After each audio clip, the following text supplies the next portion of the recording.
Hoje é dia de falarmos sobre o XPPR11, o fundo da XP Properties, um dos mais pedidos por vocês nesse nosso especial de 4.000 inscritos. Então acompanhe aí a nossa análise.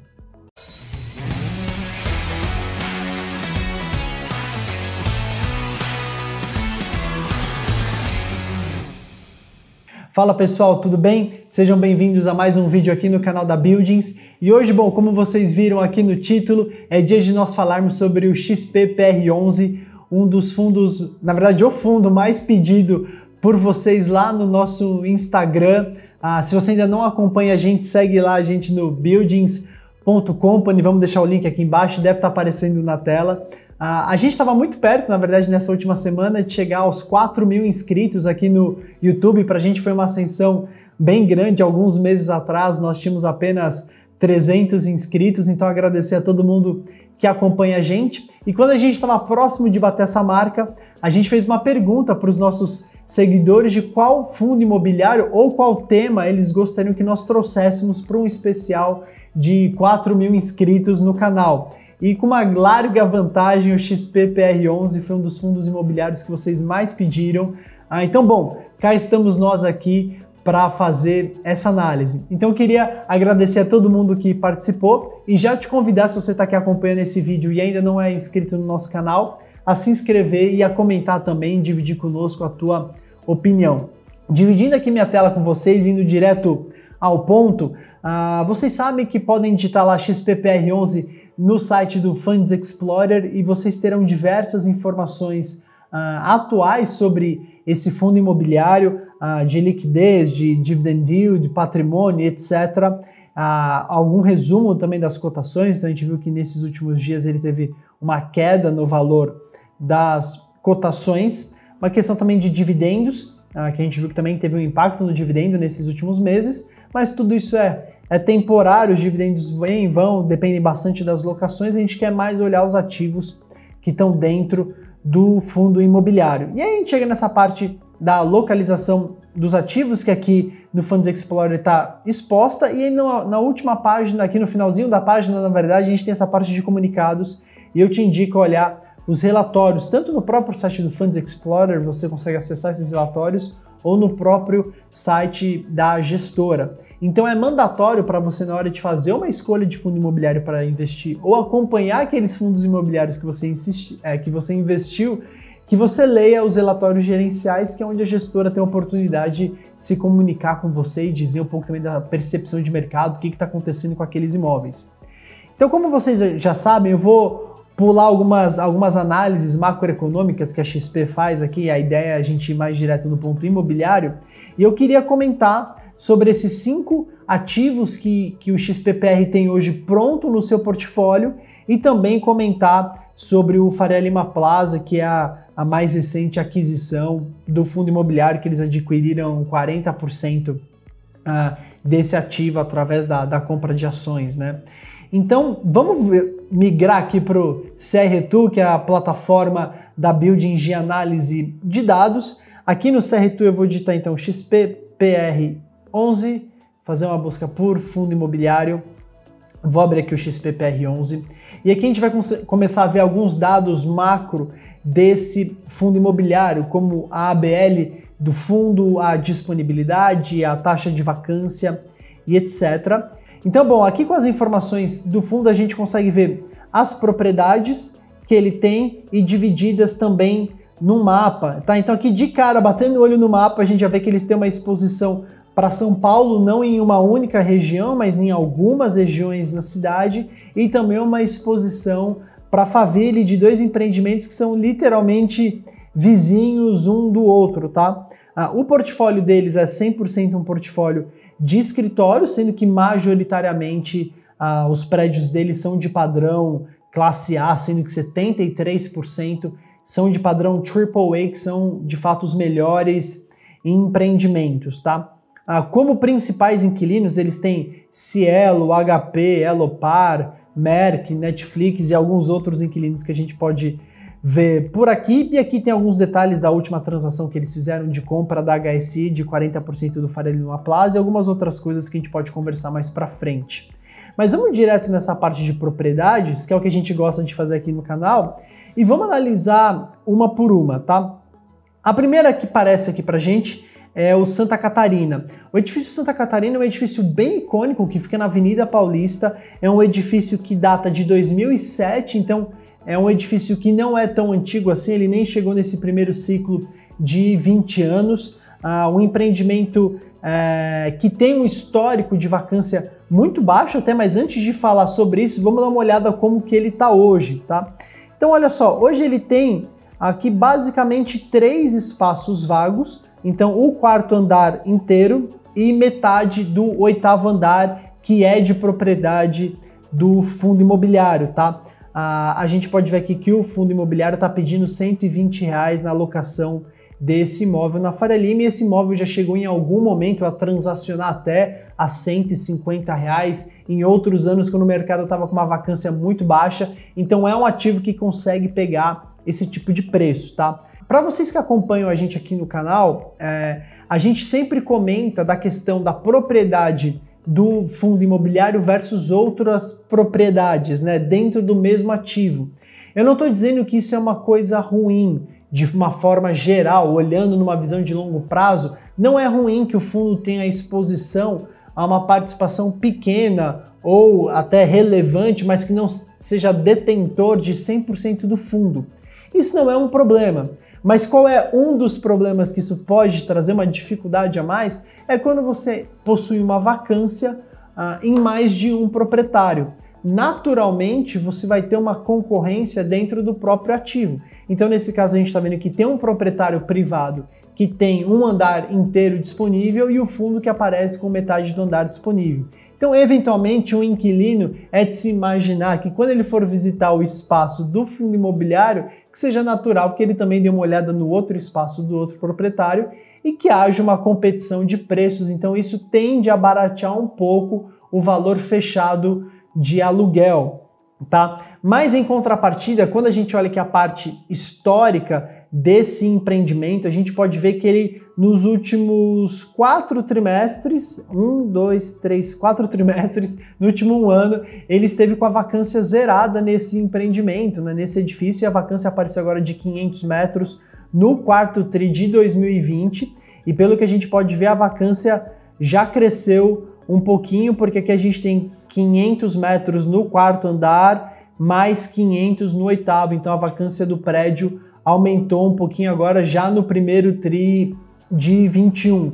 Mas eu não me preocupo tanto olhando para esse empreendimento, por quê? Porque o histórico de vacância dele é muito baixo. Olha só, quando a gente pega aqui do nosso monitoramento desde 2005, ó, ele passou um período aqui com 0 de vacância, depois apareceu uma vacância de 32%, 17, 0, zerou de novo, ficou com 3% de vacância, 7, 10, 7, 0, 3, 0 durante alguns anos. E aí quando a cidade de São Paulo e o mercado imobiliário como um todo sofreu na questão econômica e com excesso de oferta, meados de 15, 16, 17, esse empreendimento também sofreu um pouco, chegou até que 24% de taxa de vacância, mas depois logo recuperou para 3%, 7%, 3%, 0% e hoje a gente está em 3,5%, subindo um pouquinho mais. Então, historicamente, é um prédio que tem essa linha de taxa de vacância muito baixa, não é algo muito preocupante. Um outro ponto que eu quero mostrar para vocês é ter um olhar da região. Então, quando a gente vem aqui nessa parte do painel histórico, eu vou selecionar a cidade de São Paulo e vou pegar a região da Avenida Paulista, que é onde o empreendimento está. Olhando para outros ativos de padrão classe A que concorrem com ele, a taxa de vacância hoje é de 13%. Então ele é um empreendimento que tem uma taxa de vacância abaixo do que a média da região, e a média de preço pedido na região da Paulista a gente pode ver que está em R$123 e o preço pedido desse está em 120. Então ele está com um preço competitivo um pouquinho abaixo da média de mercado e a vacância dele também está um pouco abaixo da média de mercado. E vamos olhar para o primeiro TRI de 2020, que é o último registro que a gente tem sem a pandemia, que a gente pode ver que a taxa de vacância na região da Paulista era de apenas 6%. Então hoje ela está em 13,8% por conta das devoluções que ocorreram, nem tanto por novo estoque, a gente teve a entrega de um empreendimento agora, então isso influenciou muito pouco no novo estoque, mas por conta de algumas devoluções a taxa de vacância subiu. Então, mesmo assim, historicamente, a região da Paulista para empreendimentos de alto padrão também tem um histórico de vacância bem baixo, bem controlado, então nada muito alarmante. Eu particularmente gosto bastante do Santa Catarina, tá legal? Então vamos para o próximo edifício. Eu vou deixar o eTower para falar depois, junto com Evolution, e vamos olhar aqui o Box 298. E é interessante que eu olhe esse empreendimento do Box 298, que é um empreendimento que fica na região da Vila Madalena, e vocês podem ver que ele, de cara, até pela própria foto, ele já tem um perfil diferente, né? Isso é algo que a gente nota quando a gente avalia o portfólio do XPPR11, que na sua grande maioria ele tem ativos bem do padrão AAA, os próprios de Alphaville que a gente vai olhar, esse Santa Catarina também é um empreendimento de alto padrão, o Faria Lima Plaza, que provavelmente é a grande joia agora do fundo imobiliário, é um empreendimento de altíssimo padrão, mas ele também tem esse Box 298, que é um empreendimento que parece que foge um pouco do padrão do que o fundo imobiliário tem buscado. É um empreendimento com essa característica mais cool, né? Não é um empreendimento core, né? Daqueles que recebem qualquer tipo de empresa, que ficam em regiões primárias.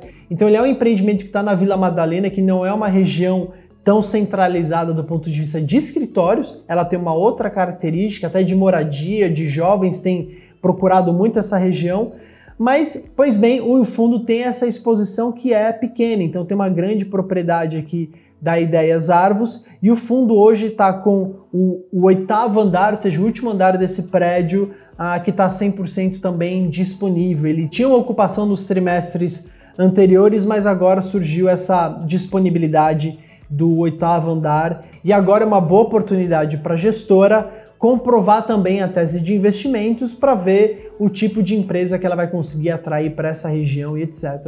Esse empreendimento é bem diferente do Santa Catarina, que é um empreendimento core, bem numa região super importante da cidade, que é a região da Paulista. Esse já vai atrair um outro tipo de inquilino e é um espaço grande, né, de 800 metros. Tem muita startup, tem muita fintech que tem operado ali na região da Vila Madalena, então talvez é por aí que a gestora deva trabalhar para conseguir esses novos inquilinos, tá? O histórico do Box 298 é um histórico bom. Desde que ele foi entregue, ele estava 100% ocupado, então desde 2013, então histórico de vacância super baixo, inexistente, e agora no primeiro TRI de 21 aparece essa taxa de vacância que a gestora vai ter que trabalhar para repor esse inquilino. Tá legal? Vamos falar dos dois empreendimentos de Alphaville, porque na verdade eles são bem semelhantes, o iTower e o Evolution Corporate, tá? O iTower, ele é um empreendimento que tem diversos inquilinos e a gestora também divide a propriedade com outros proprietários, tá? Quando a gente olha aqui a propriedade do XPPR, ele tem como inquilinos a B3, a WPP Grey Group, a Merck Group, mas tem algumas vacâncias lá no 4º andar, no 5º andar, no 11º, 12º, 15º, 16º, ou seja, o empreendimento ele tem inquilinos importantes, mas ele está aumentando a taxa de vacância. A gente consegue ver isso até pelo próprio painel histórico. Então, olha só, o empreendimento ele foi entregue aqui em 2011 com 100% de vacância caiu para 96, 92, 65, 70, 41, 29, 18% de vacância foi o menor em 2017, e aí ele começou a subir novamente a vacância, e hoje ele está com 26,92%. Então a vacância do iTower é uma vacância preocupante, e é preocupante também por aquela outra situação que eu falei do Santa Catarina, porque ele não é o único proprietário no empreendimento que possui vacância, outros proprietários privados também possuem vacância, isso tende a reduzir o preço das novas transações feitas, tá?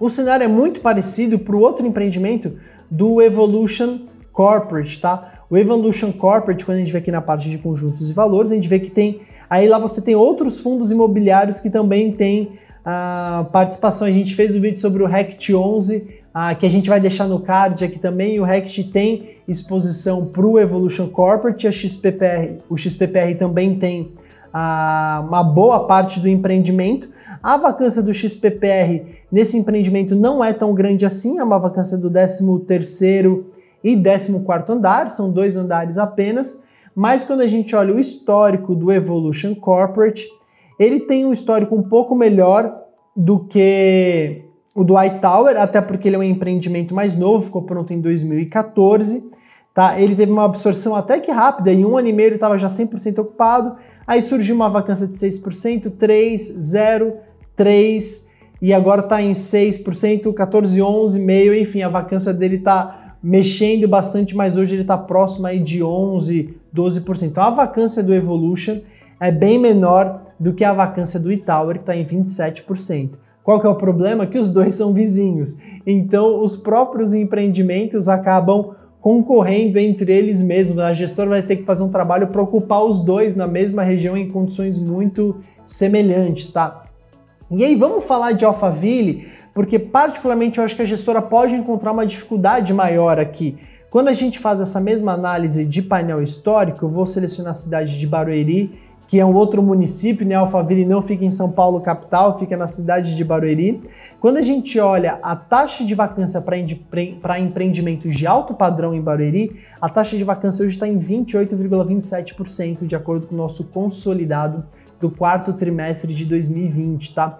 O estoque de edifícios de alto padrão ele é pequeno, a gente está falando de 29 empreendimentos, então qualquer vacância que você aumenta ali na região, em um empreendimento específico, ele muda bastante também para o mercado, mas a cidade de Alphaville já lida há bastante tempo com taxas de vacância alta, por conta do novo estoque, por conta de não ser uma região primária. Então o paralelo que a gente costuma fazer é quando a cidade de São Paulo está performando muito bem, com uma taxa de vacância caindo de uma forma forte, aí Alphaville acaba sendo uma opção que algumas empresas acabam migrando por não haver espaços em São Paulo. Mas quando em São Paulo a gente tem espaços vagos da forma como nós temos visto hoje, que tem crescido bastante, Alphaville acaba sendo uma opção B para muitas empresas. Então a gente pode ver que a taxa de vacância está nessa fase de 29%, 30% há bastante tempo, tá? Lá em 2014 chegou a ser 37%, 38%. Então, em linhas gerais, qual que é a minha visão? Os empreendimentos, do ponto de vista de tijolo, são muito bons. Os inquilinos que estão lá dentro hoje são inquilinos bons, que você deve ter raríssimos casos de inadimplência, são empresas bem consolidadas. O grande ponto é localização.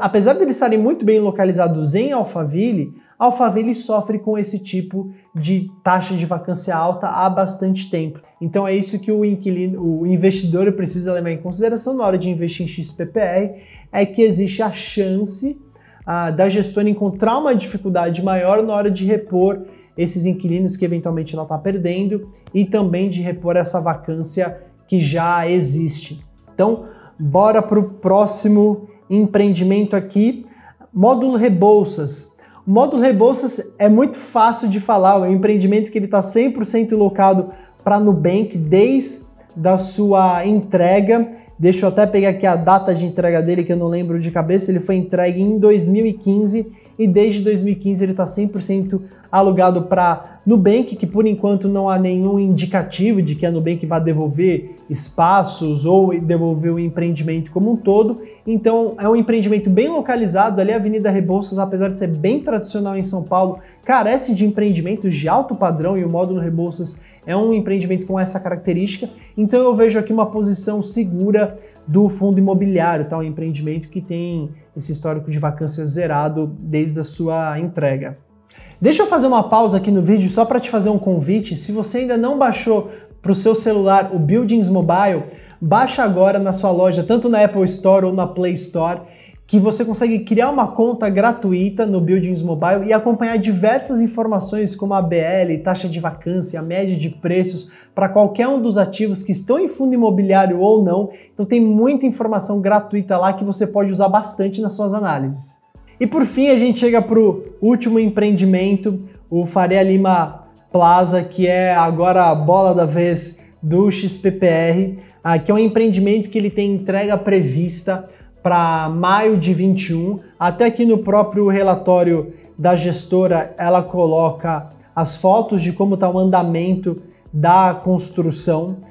Então é um empreendimento bem icônico, ele vai chegar com uma ABL de 40 mil metros aproximadamente ali na região da Faria Lima, e o fundo detém 40% do empreendimento, tá? Bom, o que a gente pode falar sobre esse prédio? Primeiro deixa eu falar um pouquinho sobre a região. Vamos olhar aqui o painel histórico. Muitas vezes vocês falam, vem a gente aqui comentando sobre a região, essas regiões primárias, regiões como Faria Lima, Vila Olímpia, Paulista, e parece que a gente só gosta dessas regiões, não é verdade? Mas aqui, por fim, as regiões de fato têm um histórico de vacância bem baixo.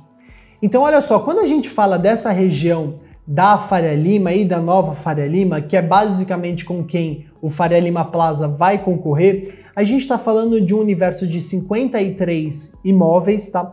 Que a taxa de vacância hoje está em 6% para empreendimentos de alto padrão. Então, mesmo nesse período de pandemia que a gente está passando, são regiões que performaram muito bem, que não sofreram tanto, e ainda nesse período nós tivemos um acréscimo de novo estoque.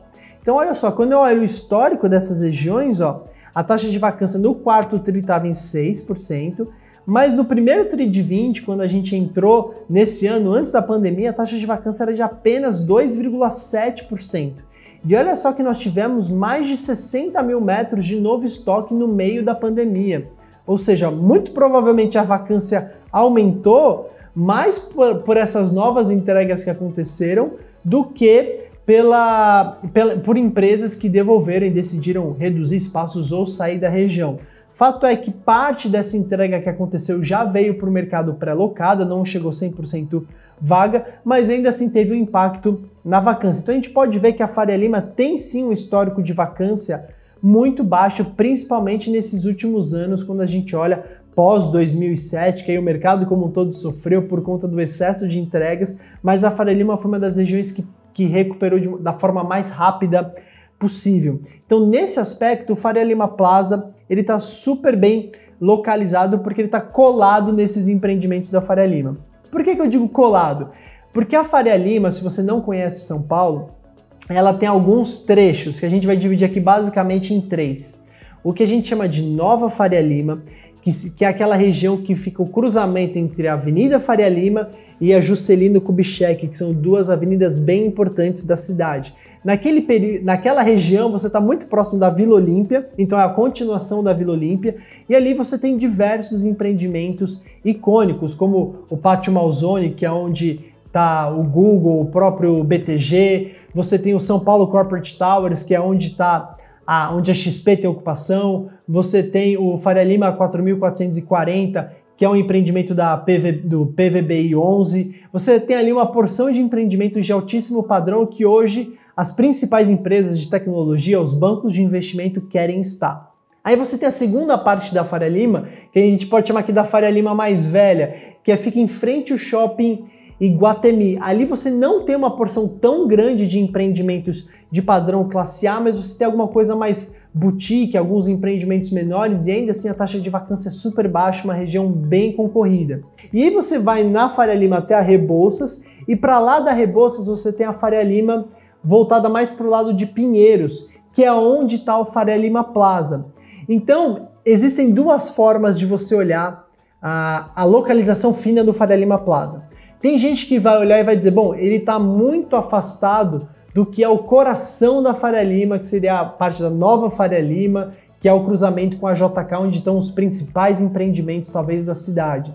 Tem gente que pode olhar para esse empreendimento e dizer que ele está afastado desse principal centro, então talvez ele não compita com os mesmos inquilinos. Provavelmente isso seja verdade, mas o Faria Lima Plaza tem um diferencial que é a super proximidade com o metrô da Faria Lima, que fica ali no Largo da Batata, praticamente no mesmo quarteirão do empreendimento. Então, apesar dele não ter o glamour da nova Faria Lima, ele tem um metrô muito próximo, que pode atrair outro tipo de inquilino, seja também fintechs, ele pode atrair faculdades, ele pode atrair hospitais, como é o Prevent Senior, no caso do Park Tower, também do PVBI. Ali ele tem prédio para qualquer tipo de inquilino, e por isso que a gente chama de um empreendimento core, né, que ele fica super bem localizado, com aspectos técnicos de altíssimo padrão e que ele tem sim a possibilidade de receber diversas empresas. Então, apesar dele não estar no coração da Nova Faria Lima, que talvez ele não consiga pegar o mesmo tipo de preço de aluguel, porque muitos daqueles empreendimentos já estão beirando os R$200 o metro quadrado, alguns até puxando para cima, em contrapartida ele pode ter um leque maior de inquilinos, muito por conta dessa proximidade também com o metrô, que faz uma diferença importante na condução das pessoas que vão ocupar esses espaços no futuro, tá? Então, bom, essa era um pouco da nossa visão sobre o XPPR. Ele tem, então, um portfólio bem diversificado, desde o empreendimento core na Faria Lima, que vai ficar pronto agora, até 2 empreendimentos vizinhos na região de Alphaville, que ele vai ter um desafio maior para lidar com esses inquilinos, para tentar manter a ocupação baixa. Ele tem um empreendimento super importante na região da Paulista, histórico, com uma taxa de vacância baixa também. Ele tem o Box 298, que fica na região da Vila Madalena, que é um empreendimento mais descolado desse grande padrão dos grandes edifícios, que é um empreendimento menor que deve atrair um público diferente. Então você tem um mix importante aqui dentro do portfólio do XPPR. Os empreendimentos, os que eu mais gosto desse portfólio com certeza é o Faria Lima Plaza e o edifício Santa Catarina, que eu acho que eles têm um track record que vai ser importante para a performance deles a longo prazo, tá? Mas essa é a minha opinião, né? Deixando claro que não é nenhuma recomendação, seja ela de compra ou venda, é a forma que a gente está olhando esses ativos, levando em consideração os dados de mercado e um pouco da nossa experiência como buildings, tá? Então eu espero que você tenha gostado desse vídeo. Por favor, deixa seus comentários aqui dizendo a tua opinião, se você tem XPPR, se você quer comprar, se você está esperando acontecer alguma coisa para investir ou tirar o teu investimento do fundo, enfim, divide a tua opinião com a gente. E te convidar novamente a se inscrever no nosso canal, a seguir a gente no Instagram também, porque tem muita coisa que a gente posta por lá primeiro. E para vocês que estavam curiosos, vocês podem ver que as luminárias não estão mexendo porque a gente desligou o ar-condicionado, então era por isso que elas balançavam antes, tá? Então é isso, eu vou ficando por aqui e até o próximo vídeo.